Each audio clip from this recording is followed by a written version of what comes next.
அனைவருக்கும் வணக்கம். ஸோ கடந்த வீடியோவில் நம்ம nature of Indian economy and structure of Indian எக்கனாமியை பற்றி நம்ம வீடியோ பார்த்துருப்போம். ஸோ அதை தொடர்ந்து இது இந்தியன் எக்கனாமியை பொறுத்த வரைக்கும் ஒரு இரண்டாவது வீடியோ. ஸோ இந்த வீடியோவில் நம்ம என்ன பார்க்க போகிறோம் அப்படின்னு பார்த்தீங்கன்னா, நேஷனல் இன்கம், அதாவது ஸ்ட்ரக்சர் ஆஃப் இந்தியன் எக்கனாமிலே இருக்கக்கூடிய ஒரு part. So GDP, GNB, NDB, NNP, per capita income, personal income, disposable income. So இது சார்ந்த சில கொஷின்ஸை பார்க்கலாம். தென் அதோட கண்டினியூட்டிவாக வந்து பிளானிங் கமிஷன். ஸோ 5 இயர் பிளானில் சரி, பிளானிங் கமிஷனும் சரி. ஸோ நம்மளுடைய போட்டித் தேர்வுகளை ரொம்ப அதிகமாக கேட்கக்கூடிய ஒரு கேள்வி என்றால் இந்த பிளானிங் கமிஷனும் 5 இயர் பிளான், அதை தொடர்ந்து நிதி Aayog. Right. So first the residential campus. So Coimbatore மற்றும் மதுரை. ஸோ நம்ம கடந்த எல்லா லைவ்லையும் காமிச்சிருப்போம். ஸோ இந்த வாரத்துக்கான மாக் டெஸ்ட் 6. ஸோ தமிழ்நாடு இருக்கக்கூடிய அனைத்து கிளைகளிலுமே நடக்க இருக்கு. ஸோ உங்களுடைய கிளைகளில் போய் நீங்கள் இந்த தேர்வுகள் எழுதலாம். டே 9 லைவ் டாப்பர் போர்டு அப்படின்றது பார்த்தீங்கன்னா 3 பேர். ஒன்று ஸ்வர்ணா, தீபிகா, தென் ட்ரங்க் பெட்டி, தென் ரேங்க் 3 கோபிகா. ஸோ இவங்க தான் லாஸ்ட் டெஸ்டினுடைய லைவ் டாப்பர் போர்டு. ஸோ அடுத்தடுத்து நம்ம லைவ் போகும்போது இந்த டாப்பர்ஸ் போர்டு நம்ம ரிலீஸ் பண்ணிட்டே தான் இருப்போம். ஸோ ஒரு 2 டேஸில் நம்ம கண்டிப்பாக மறுபடியும் லைவ் ஸ்டார்ட் பண்ணிவிடுவோம். ரைட். அடுத்தது நேஷ்னல் இன்கம், இந்தியன் எக்கனாமியோடைய டே 2 சீரியஸ். Question number 1. ஸோ ரொம்ப முக்கியமான ஒரு கொஸ்டின், கருப்பு பணம் சார்ந்து கேட்கக்கூடிய ஒரு கேள்வி. ஸோ என்ன கேட்டிருக்கேன்னு பாருங்க. கருப்பு பணம் தொடர்பான சரியான கூற்றுகளை தேர்ந்தெடுக்கவும். அதாவது எது ரிலேட்டடானா பிளாக் மணி ரிலேட்டடாக கேட்டிருக்காங்க. இந்த பிளாக் மணி ரிலேட்டடான ஒரு ரைட் ஸ்டேட்மெண்ட் தான் நம்ம கொஸ்டின். ரைட். இவை உருவாக்கப்படும் நேரத்தில் அரசிடம் தெரிவிக்கப்படாத சொத்துக்களாகும். கரெக்டு தானே? These are assets not reported to the government at the time of the generation test. அரசுக்கு கணக்கில் காட்டப்படாத சில வருமானங்களை குறிப்பிட்டிருக்காங்க. ஸோ இந்த ஸ்டேட்மெண்ட் நமக்கு கரெக்டு. 1983 மற்றும் 84ஆம் ஆண்டில் இந்தியாவின் கருப்பு பணத்தின் மதிப்பீடு மொத்த உள்நாட்டு உற்பத்தியின் ஜிடிபி 95% அப்படின்னு சொல்றாங்க இல்லையா? இது அவ்வளோ அதிகமான கிடையாது. இந்த கொடுக்கப்பட்டிருக்கக்கூடிய விகிதம் என்பது தவறு. அடுத்தது டாக்ஸ் ஹெவன்ஸ். அதாவது டாக்ஸ் ஹெவன்ஸ் அப்படின்றது வரி ஏமாற்று புகலிடம் அப்படின்னு சொல்லுவாங்க. வரி ஏமாற்று புகலிடம். அந்த வரி ஏமாற்று புகலிடம் என்பது அங்கு குடியேற விரும்பும் வெளிநாட்டிற்கு அதிக வரி விதிக்கும் பெரிய நாடுகளாகும் அப்படின்னு சொல்றாங்க. ஸோ பொதுவாக அதிக வரிலாம் இருக்காது, ஒரு லோ டாக்ஸஸ் தான் இருக்கும். லோ டாக்ஸஸ், மேபி அது 0 டாக்ஸாக கூட இருக்கலாம். லோ டாக்ஸஸ் அண்டு 0 டாக்ஸஸ் இது இருக்கலாம். ஸோ அதன் அடிப்படையில் இங்கே அதிக வரி விதிக்கும் பெரிய நாடுகளும் சொல்கிறாங்க இல்லையா? இது தவறு. ஸோ அப்போ நமக்கு கேட்டிருக்கக்கூடிய கொஸ்டின் என்ன அப்படின்னா, சரியான கூற்றுகளை தேர்ந்தெடுக்கவும் அப்படின்ட்டு தான் நம்ம கேட்டிருக்காங்க. ஸோ அதன் அடிப்படையில் ஆப்ஷன் ஏ என்பதை சரியான விடை. ஆப்ஷன் ஏ என்பது சரியான விடை. ஓகே. அடுத்தது கொஸ்டின் நம்பர் 2. கொஸ்டின் நம்பர் 2, மொத்த உள்நாட்டு உற்பத்தி தொடர்பான சரியான வரையறைகளை கூற்றுகளில் எவை? What are the facts related to the defining GDP? Defining GDP ரொம்ப முக்கியமானது. பொதுவாக நாட்டு வருமானம் அப்படின்னு நம்ம சொல்லுவோம் இல்லையா? National income. நம்மளுடைய நாட்டு வருமானங்களை கணக்கீடு செய்வதற்கு பல வழிகள் இருக்கு. ஸோ என்ன சொல்லலாம்? ஜிடிபி சொல்லலாம், ஜிஎன்பி, இதோட தான் நெட்டு தான் நம்ம என்டிபின்னு சொல்லுவோம். அப்புறம் இதோட நெட்டு தான் நம்ம என்என்பின்னு சொல்லுவோம். அப்புறம் per capita இன்கம், தனிநபர் வருமானம், பர்சனல் இன்கம், டிஸ்போசபிள் இன்கம் அப்படின்னு சொல்லக்கூடிய ஒரு 7 விதமான மெஷர்ஸ் இருக்கு to calculate the national income. So அதன் அடிப்படையில் ஒரு ஜிடிபி ரிலேட்டடாக கொடுத்துருக்கக்கூடிய இந்த 3 கூற்றுகள் சரியா? இப்போ முதல்ல ஜிடிபி அப்படின்ற போது நம்ம 3 சொற்களாகவே பிரிக்கலாம். நம்மள பொதுவாக கிராஸ் அப்படின்னு சொல்லுவாங்க. பொதுவாக பொருளாதாரங்களில் இந்த டோட்டல் அப்படின்ற வார்த்தையை நம்ம பயன்படுத்த மாட்டோம். டோட்டல் அப்படின்றது பயன்படுத்த மாட்டோம். அதற்கு மாற்றாக பயன்படுத்தக்கூடியது கிராஸ். கிராஸ் அப்படின்னா நிகர் நிகர், அதாவது அது சரியான ஒரு கூட்டு முறையாக இருக்கலாம் அல்லது குறைவான, அதாவது அதாவது அக்யூரேட் கிடையாது. இப்போ டோட்டல் அப்படின்றது எக்ஸாக்டான ஒரு டோட்டல் அமௌண்ட் இருக்கலாம். கிராஸ் அப்படின்றது அதோடைய சராசரிகளை நம் உறுதியாக சொல்ல இயலாது. அதாவது கிராஸ் நேஷனல், அதாவது இந்த நேஷனலுக்கு பொறுத்த வரைக்கும் கிராஸ் அப்படின்ற ஒரு விஷயம் எதை மொத்தமாக கூட்டுறாங்க. இப்போ cross domestic product, gross domestic product, domestic அப்படின்றது உள்நாட்டு உற்பத்தி. என்னது? உள்நாட்டு உற்பத்தி. ப்ராடக்ட் அப்படின்றது உற்பத்தி. அப்படின்னா இந்த ப்ராடக்ட்ல இதெல்லாம் வரும் அப்படின்னா குட்ஸும் வரும், சர்வீஸும் வரும். இப்போ எக்ஸாக்டாக ஒரு ஜிடிபியை நம்ம எப்படி கிளாஸிஃபை பண்ணலாம் அப்படின்னா, ஒரு ஆண்டோடைய காலத்தில் டைம் எடுத்துக்கணும். ஒரு ஆண்டினுடைய மொத்த காலத்தில் ஒரு நாட்டோடைய எல்லை பகுதிக்குள்ள, என்னன்னா ஒரு நாட்டினுடைய எல்லை பகுதிக்குள்ள ஒரு குறிப்பிட்ட காலத்திற்குள்ள உருவான பண்டங்களும் பணிகளும், அதாவது குட்ஸு அண்டு சர்வீஸ். இந்த குட்ஸையும் சர்வீஸையும் எந்த வேலையில் கால்குலேட் பண்ணணும் அப்படின்னா மணி வேல்யூவில் கால்குலேட். மணி வேல்யூன்னு சொல்லலாம் அல்லது மார்க்கெட் வேல்யூன்னு சொல்லலாம்.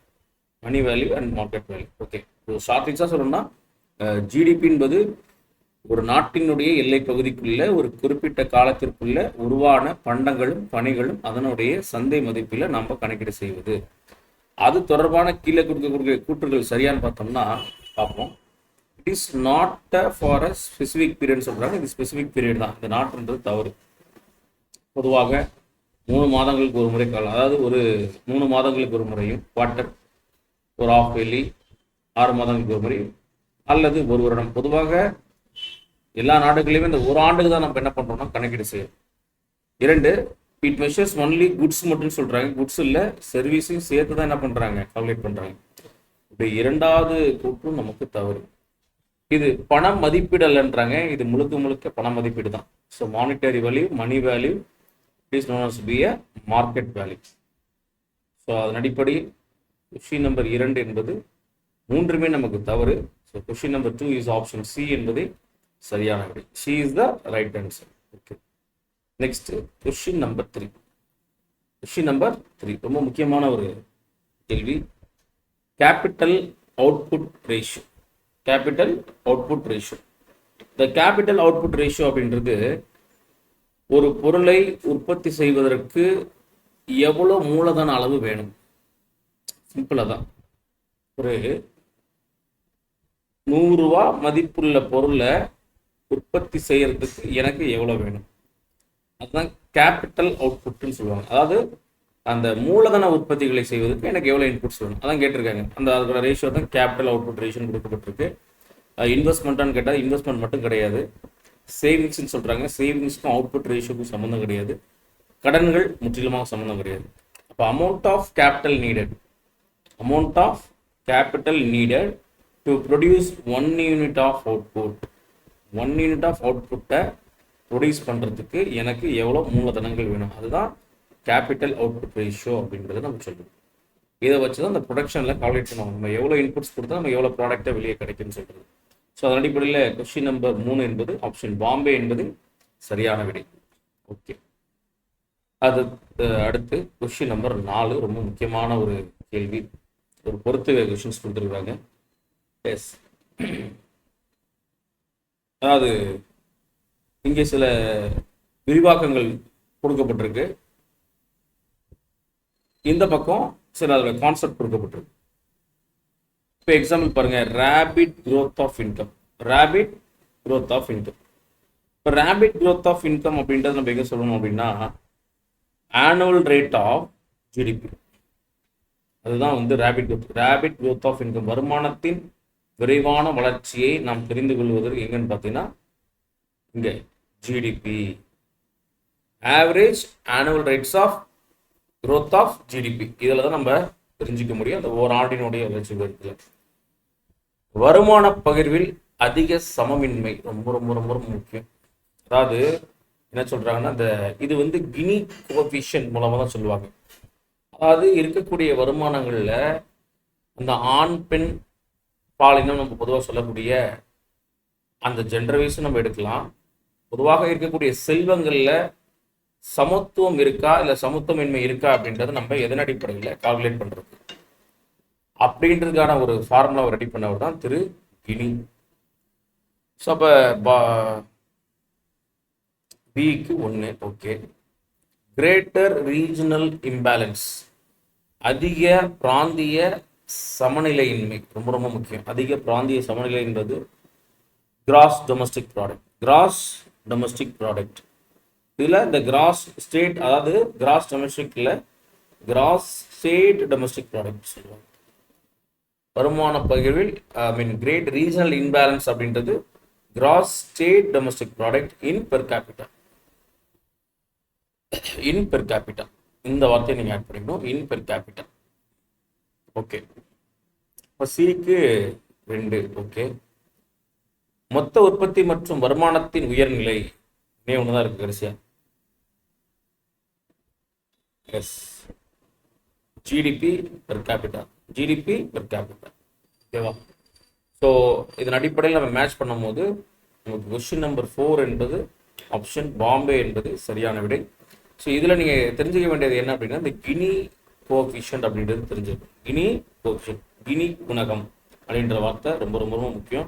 ஸோ அது எதுக்காக கணக்கீடு பகிர்றதுன்னா, ஒரு பகுதியில் செல்வம் என்பது சமமான முறைகளில் பகிரப்படுதா இல்லை சமத்துவமின்மை இருக்கா அப்படின்ற விஷயத்திற்காக கணக்கீடு செய்யப்பட்டது இந்த கினி கோஎஃபிஷியன்ட். ஓகே. அடுத்து கொஸ்டின் நம்பர் 5. 2016 மற்றும் 17ஆம் ஆண்டில் உலக பொருளாதாரத்தில் பெயரளவு ஜிடிபி அடிப்படையில் இந்தியா எந்த இடத்தை பிடித்துள்ளது தான் கேட்டிருக்காங்க. அதாவது அவங்க கேட்கறது என்னன்னா, நாமினல் ஜிடிபி கேட்டிருக்கிறாங்க. இது 2016-17 அப்படின்ற போது ஈஸியான ஒரு ஷார்ட்கட்டு ஞாபகம் வச்சுக்கோங்க. 17 முடியுதா, அப்போ 7வது இடத்துல இருந்திருக்காங்க அர்த்தம் தான் ஷார்ட்கட். இது ஸ்கூல் புக்கில் இருக்கக்கூடிய ஒரு கண்டென்ட். ஸோ 2016-17 அப்படின்னா 17 அப்படின்றது அது என்னது 7வது இடத்துல இருக்குது. அடிப்படையில் நம்பர் 5 என்பது பாம்பே என்பதே சரியான விடை. ஓகே. Question number 6. இந்தியாவில் மொத்த உள்நாட்டு உற்பத்தியை கணக்கிடும் அமைப்பு எது? இது நம்மளுடைய ஸ்கூல் புக்லேயே இருக்கு. ஸ்டேட் ஸ்டாட்டிஸ்டிக்கல் ஆஃபீஸர்னு கேட்டால் மாநிலத்துக்கான சம்மந்தம் கிடையாது, தேவையில்லை. இந்தியன் ஸ்டாட்டிஸ்டிக்கல் ஆஃபீஸ் அப்படின்றது எங்கேயுமே இருக்காது. பொதுவாக நம்ம எல்லாத்துலேயுமே நேஷனல் என்ற வார்த்தையை தான் பயன்படுத்துவோம். ரிசர்வ் பேங்குக்கும் ஸ்டாட்டிஸ்டிக்கும் எந்த விதமான சம்மந்தமும் கிடையாது. ஸோ இருக்கலாம், பட் ஆனால் அவங்க அதை கணக்கிட்டு வெளியிடலை. ஸோ அதன் அடிப்படையில் எது சரியானது தான் நேஷ்னல் ஸ்டாட்டிஸ்டிக்கல் ஆஃபீஸ். இது அந்த மினிஸ்ட்ரி ஆஃப் ஸ்டாட்டிஸ்டிக்கல் டிபார்ட்மெண்ட்டுக்கு கீழே வரும். ஓகேவா? ஸோ இது மட்டும் வெளியிடல, சில கன்சியூமர் ப்ரைஸ் இண்டெக்ஸும் வெளியிடுறாங்க, இண்டஸ்ட்ரி காம்படிட்டிவ் இண்டெக்ஸும் வெளியிடுறாங்க. ஸோ போட்டித்தன்மைகளை உருவாக்குவதற்கு தொழில்துறை சார்ந்த தொழிற்சாலைகள் சார்ந்த சில விஷயங்களும் என்னது இவர்கள் வெளியிடப்படுகிறது. ஸோ அதனால் ஆண்டுக்கு ஆண்டு இந்த ஜிடிபியை கணக்கிட்டு வெளியிடக்கூடிய ஒரு பிரதான அமைப்பாக இருக்கிறது எதுன்னு பார்த்தீங்கன்னா national statistical office. Okay. So question number 6 பொறுத்த வரைக்கும் ஆப்ஷன் ஏ என்பதே சரியான விடை. ஓகே. 7 ஒரு பெரிய கொஸ்டின் மேட்ச் த ஃபாலோயிங் கொடுத்துருக்காங்க. Direct foreign investment, foreign direct investment. Okay. அந்நிய நேரடி முதலீடு. அந்நிய நேரடி முதலீடு. ஓகே. அந்நிய நேரடி முதலீடு அப்படின்னாலே நமக்கு தெரிஞ்ச ஒரே விஷயம், வெளிநாட்டில் இருக்கக்கூடிய ஏதேனும் ஒரு முதலாளிகள், ஏதேனும் ஒரு நிறுவனம் அவர்களுடைய நாட்டின் சொத்துக்களை நம்ம நாட்டில் முதலீடு செய்கிறது. அவ்வளோதான், முடிஞ்சிடுச்சு. எங்கே வருது? Investments in productive assets of the country by foreigners. Okay. ஏக்கு 2. ஓகே. ஃபாரின் போர்ட்ஃபோலியோ இன்வெஸ்ட்மெண்ட், அந்நிய தொகுப்பு முதலீடு. இது ரொம்ப முக்கியமான ஒரு கேள்வி. தொகுப்பு முதலீடு அப்படின்னா அவர்களுடைய பங்குகள், அவர்களுடைய பத்திரங்களை, அவங்களுடைய நாணயங்களை நம்ம வாங்குறது, அதான் அந்நிய தொகுப்பு. அவங்களுடைய ஸ்டாக்ஸையோ பாண்ட்ஸையோ கரன்சிஸையோ ஸோ என்னது அதை வந்து வெளிநாட்டர்கள் வந்து பங்கு பெறுவது, நம்ம என்ன சொல்லுவோம்னா அதை அந்நிய தொகுப்பு முதலீடுன்னு சொல்லுவோம்.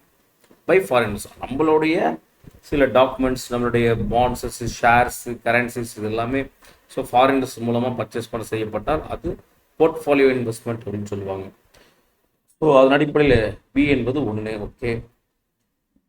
கமர்ஷியல் லோன், வணிக கடன். வணிக கடன் பொதுவாக நம்ம எதிர்வாங்கப்படுவோம், இது நமக்கு தெரிஞ்ச விஷயம். வெளிநாட்டு நிதி நிறுவனத்திலிருந்து கடன் பெறுவது. ஓகே.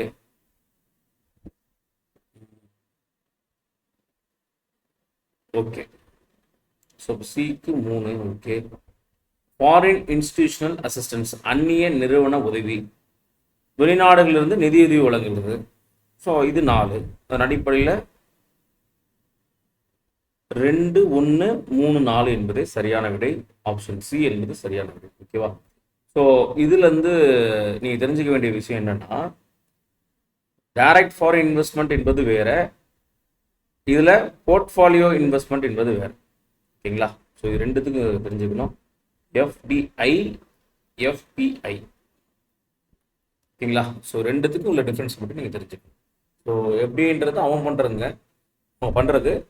அதே அந்த ஃபாரினர்ஸ் நம்மளுடைய ஸ்டாக்ஸையோ, ஷேர்ஸையோ, பாண்ட்ஸையோ, கரன்சிஸையோ பர்ச்சேஸ் பண்ணுறது எஃபிஐ. ஓகே, அடுத்தது கொஸ்டின் நம்பர் 8. Question number 8.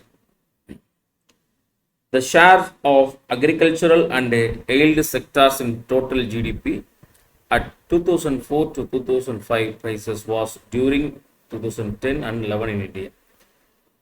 இந்தியாவில் 2010 மற்றும் 11ஆம் ஆண்டில் 2004-5 விலைகளின் அடிப்படையில் மொத்த ஜிடிபியில் வேளாண்மை மற்றும் தொடர்புடைய துறைகளின் பங்கு டேஷாக இருந்தது அப்படின்னு கேட்டிருக்காங்க. இது கொஞ்சம் ஸ்டாட்டிக்கான நம்ம படிச்சிருக்கோம். பட் ஆவரேஜாக நம்ம பார்க்கும்போது அக்ரிகல்ச்சர் எய்ல்டு செக்டார்ஸ் தான் பொதுவாக ஜிடிபி ரொம்ப நமக்கு குறைவாக இருக்கும். அதன் அடிப்படையில் கண்டிப்பாக இந்த 32.4 அப்படின்றலாம் அவ்வளோ பெர்சன்டேஜ்லாம் வரதுக்கு வாய்ப்புகளே கிடையாது. இப்போ எந்த ரேஞ்சுக்குள்ளே இருக்கணும்னா 12, 16, 14. ஸோ இந்த 3 தான் இருக்கணும். ஸோ இந்த 3 பார்க்கும்போது இந்த 3ல் எதை வேணாலும் நம்ம சூஸ் பண்ணலாம். பொதுவாக அந்த மெஜாரிட்டியாக விவசாயம் சார்ந்த அதிக ஜிடிபி ரேட் வரதுக்கு வாய்ப்புகளே கிடையாது. ஸோ அதன் அடிப்படையில் கொஸ்டின் நம்பர் 8 ஆப்ஷன் டி என்பது சரியான விடை. ஏன்னா இந்த 32 இதெல்லாம் தாண்டுது அப்படின்னா இது எல்லாமே 2ஆம் நிலைத்துறையினுடைய ஜிடிபியோட கான்ட்ரிபியூஷனாக இருக்கும். அதுமாதிரி இந்த 50% மேலே ஜிடிபி போகுது அப்படின்னா அது 3ஆம் நிலைத்துறையினுடைய ஜிடிபி ரேட்டாக இருக்கும். ஓகேங்களா? ஸோ கொஸ்டின் நம்பர் 8 என்பது ஆப்ஷன் டெல்லி என்பது சரியான விடை. அடுத்தது கொஸ்டின் நம்பர் 9. மொத்த உள்நாட்டு உற்பத்தி மற்றும் வேலையின்மைக்கு இடையே உள்ள தொடர்பை எடுத்து காட்டுவது எது? ரொம்ப ரொம்ப ரொம்ப ரொம்ப முக்கியம். இந்த கொஸ்டின் நம்பர் 9ல் நீங்கள் தெரிஞ்சுக்க வேண்டிய ரொம்ப முக்கியமான விஷயம் என்னன்னா, இந்த கினி கோஎஃபிஷியன்ட்டை பற்றி நம்ம ஆல்ரெடியே பார்த்துருப்போம். கினி கோஎஃபிஷியன்ட் என்பது ஒரு நாட்டில் இருக்கக்கூடிய செல்வ வளம், ஒரு நாட்டில் இருக்கக்கூடிய பொருளாதாரம் அந்த மக்களிடையே பகிரப்பட்டிருக்கா, ஈக்குவலான பேலன்ஸில் இருக்கா, அதை பார்க்கணும். 2, அதில் அந்த செல்வத்தில் சமத்துவமின்மை இருக்கா என்பதை கண்டுபிடிக்கிறது தான் கினி கோஎஃபிஷியன்ட்ஸ். எக்ஸாம்பிள் கரெக்டாக சொல்லணும் அப்படின்னா, அவங்க மெஷர் தி இன்கம்க்கும் வெல்த் இன்இக்வாலிட்டிக்கும் இருக்கக்கூடிய ரிலேஷனை பார்க்குறாங்க. The relation between income and wealth equality. Okay, இதில் ஓக்கன்ஸ் லா அப்படின்றது ஒரு முக்கியமான விதி. ஸோ சில பேருக்கு கண்டிப்பாக தெரிஞ்சிருக்கும், சில பேருக்கு இது புதுசாக இருக்கலாம். இது பார்த்தீங்கன்னா அன்எம்ப்ளாய்மெண்ட்டுக்கும் வேலையின்மைக்கும்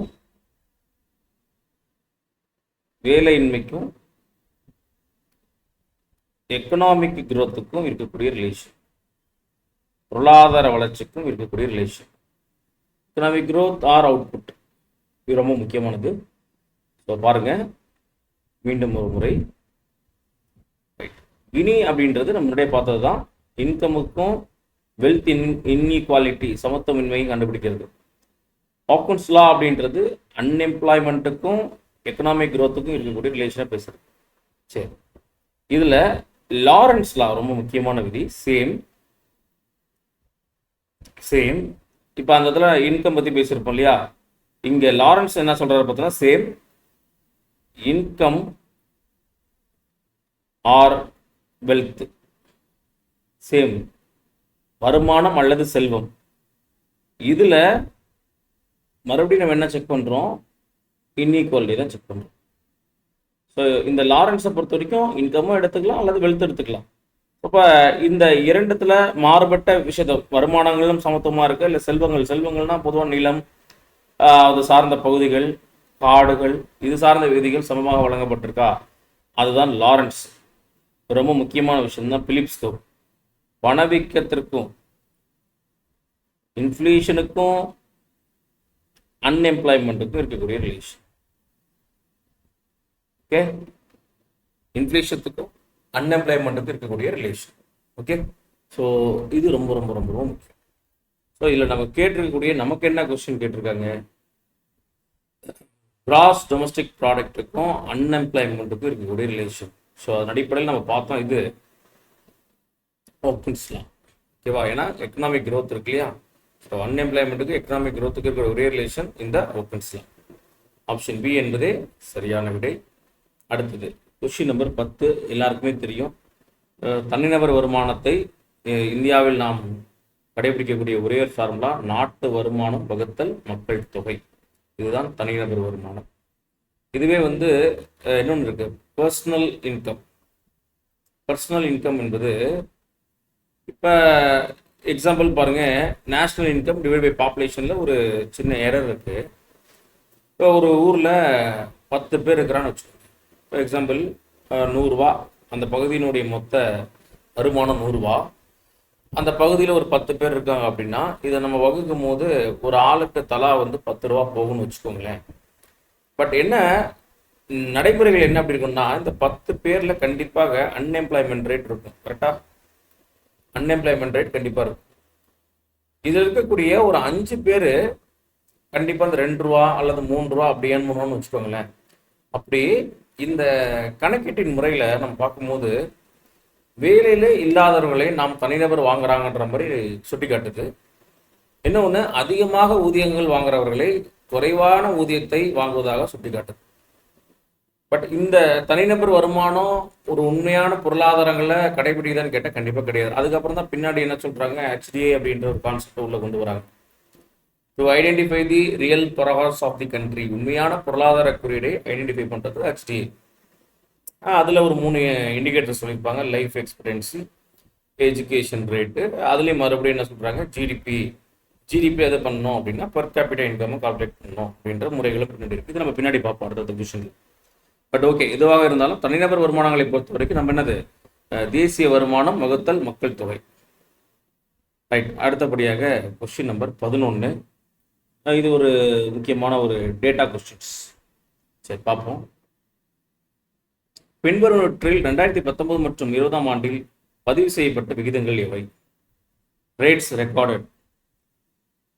இதில் பாருங்க, மொத்த உள்நாட்டு உற்பத்தி கரெக்டாக சொல்லணும்னா 30.9 விழுக்காடு, இன்வெஸ்ட்மெண்ட் 32.2 விழுக்காடு.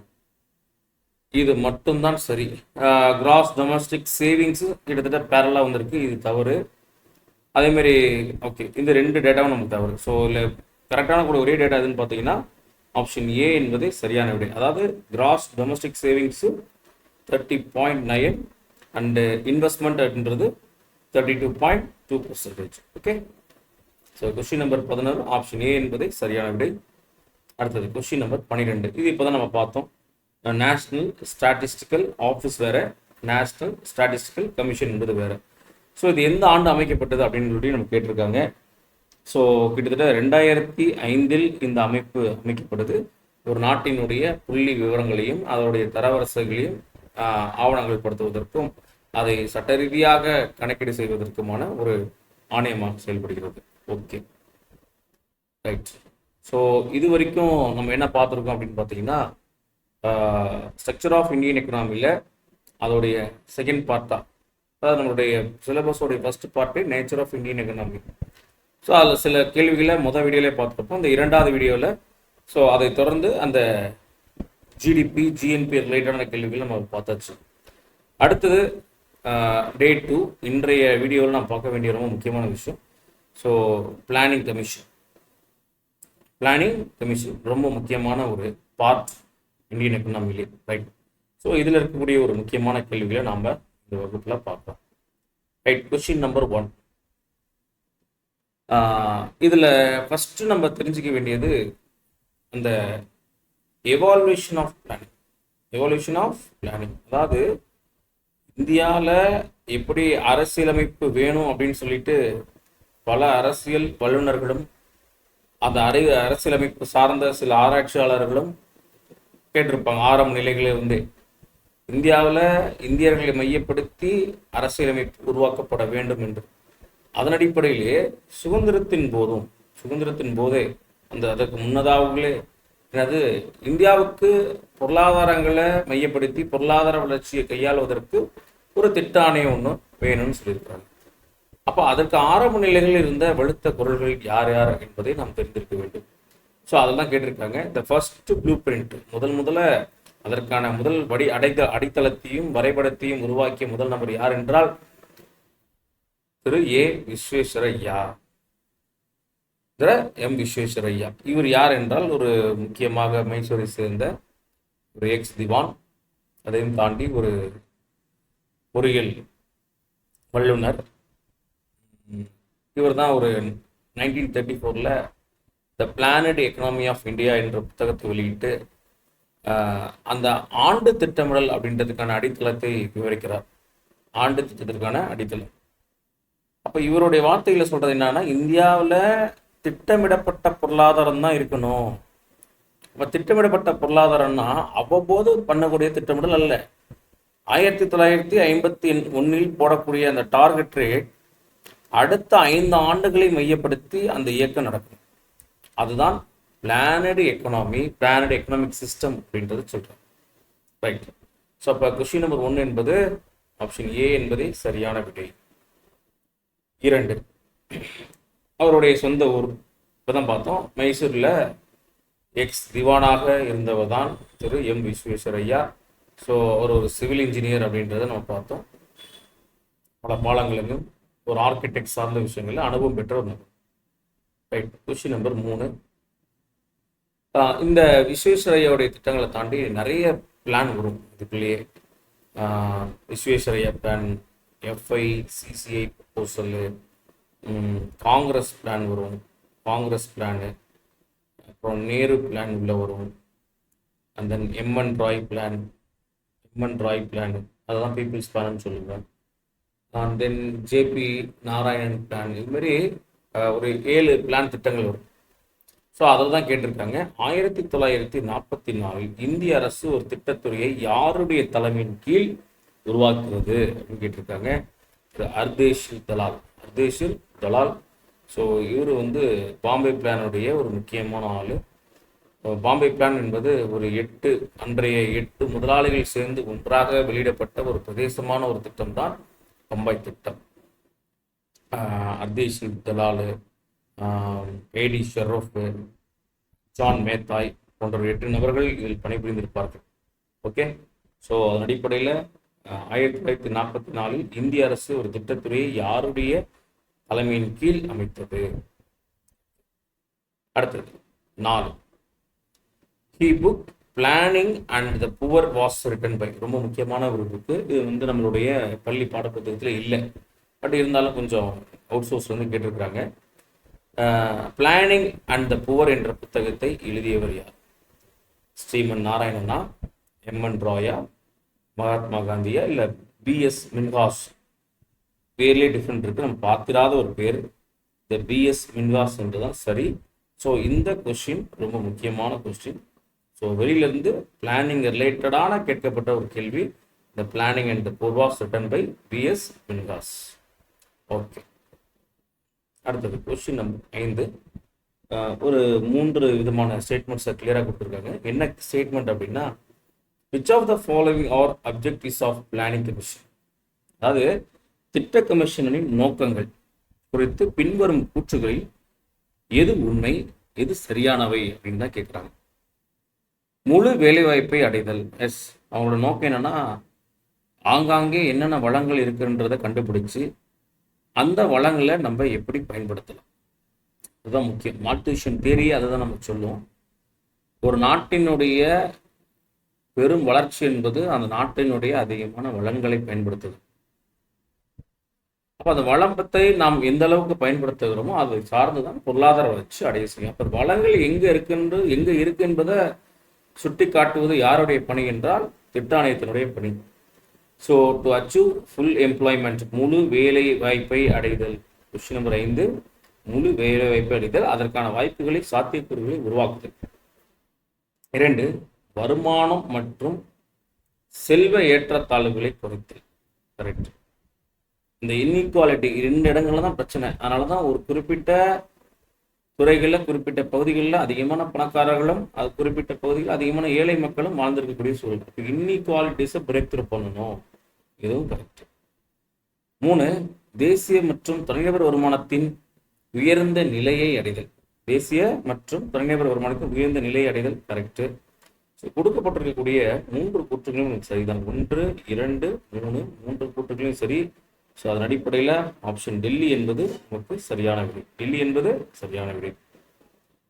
கொஸ்டின் நம்பர் 6, ஒரு பெரிய கொஸ்டின் நம்ம கேட்டிருக்காங்க. ஓகே, ஸோ இன்னும் பார்ப்போம்.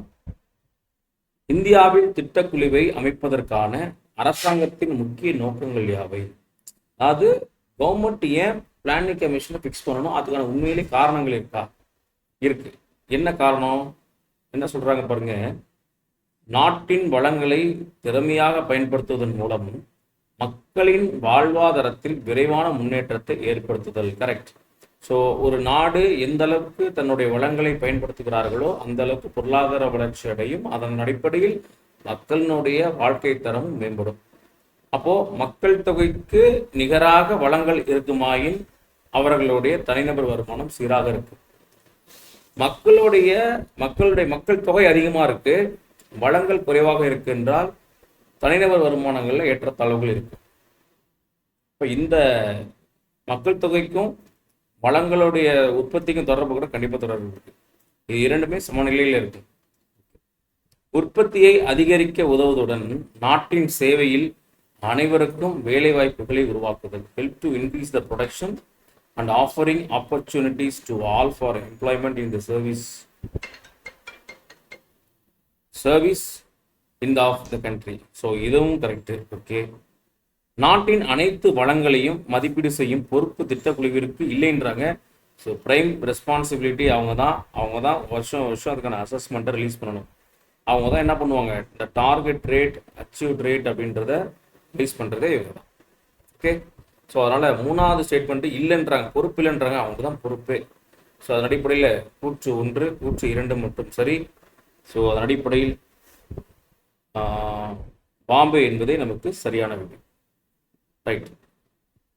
Question number 7. இது நம்மளுடைய எவாலுவேஷன் ஆஃப் பிளானிங்கில் வரக்கூடிய ஒரு அந்த 7 ஸ்கீம் இருக்குல்லையே, அதை தான் கேட்டிருக்காங்க. ரைட். எம்என் ராய்ன்னு எடுத்துக்கொண்டாலே ஒரு சீனியர் மோஸ்ட் பெங்காலி கம்யூனிஸ்ட் ஒரு ஸோ பீப்புள்ஸ் பிளான். ஸோ ஏக்கு 3. ஓகே.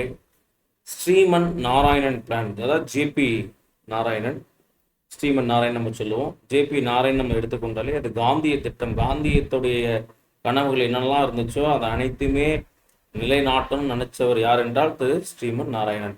ஸோ பிக்கு 1. ஓகே. 8 தொழிலதிபர்கள் என்றாலே பம்பாய் திட்டம் தான். ஸோ அது 2.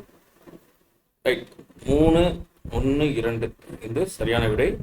கொஸ்டின் நம்பர் 7 என்பது ஆப்ஷன் பாம்பே என்பது நமக்கு சரியான விடை. ரைட். Question number 8. ரைட். இந்திய திட்டங்களின் முதலாவது செயல்முறை திட்ட வடிவமைப்பை முன்வைத்த பெருமையை யாரை சாரும்? ஏன்னா ஃபர்ஸ்ட் ஆரம்பத்தில் இந்த ஃபர்ஸ்ட் ப்ளூ பிரிண்ட், ஏன் இந்த கொஸ்டின் மீண்டும் நான் வந்துச்சுன்னா அடுத்தடுத்த வருடங்களையும் இந்த கொஸ்டின் என்ன பண்ணுறாங்க, மீண்டும் நமக்கு ரிப்பீட் பண்ணுறாங்க. ஸோ அந்த கொஸ்டினுடைய முக்கியத்துவத்தை தெரிஞ்சுக்கணும்னு அந்த கொஸ்டினை நான் மீண்டும் வைக்கிறேன். ஓகே. ஸோ அப்போ first blueprint of Indian பிளானிங்ன்றது ஒரே அளவால் தான் Visvesvaraya. So 1934. Okay. Next question number 9. 1944 காந்திய திட்டம். இப்போதான் பார்த்தோம். காந்திய திட்டம் அப்படின்றாலே நமக்கு தெரியும் அது யாரு, ஸ்ரீமன் நாராயணன் திட்டம் தான் காந்திய திட்டம். காந்தியினுடைய அனைத்து கனவுகளையும் அவர்களுடைய சிந்தனைகளையும் நிறைவேற்றும் என்பதற்காக அவருடைய எல்லா விஷயங்களையுமே ஆதரிப்பார். அரசிடம் முன்வைக்கக்கூடிய பிரதான ஒரு ஆளாக இருந்தவர் Sriman Narayanan. Right, okay. Question number 9 option C என்பது சரியான விடை. Right, question number 10. Jawaharlal Nehru திட்டக்குழுவை எந்த ஆண்டில் அமைத்தார்? மார்ச் மாதம் 15ஆம் தேதி 1950. கொஸ்டின் நம்பர் 10 என்பது ஆப்ஷன் ஏ என்பது சரியான விடை. இதன் அடிப்படையில் ஏப்ரல் மாதம் 1ஆம் தேதி 1951 முதல் 5ஆண்டு திட்டம் போடப்பட்டிருக்கும். மொத்தம் 12 5ஆண்டு திட்டங்கள் போடப்படும். இந்த 12இல் 3 5ஆண்டு திட்டங்கள் தோல்வியில் முடிஞ்சிருக்கும். 3ஆவது திட்டம், 4ஆவது திட்டம், 9ஆவது திட்டம் என்று சொல்லக்கூடிய 3 5ஆண்டு திட்டங்கள் தோல்வியை சந்திருக்கும்.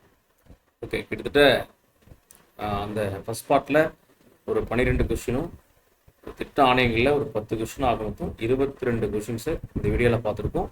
ஸோ இதோடைய அடுத்த வீடியோவை நான் செகண்ட் பார்ட்டில் உங்களுக்கு கொடுக்குறேன்.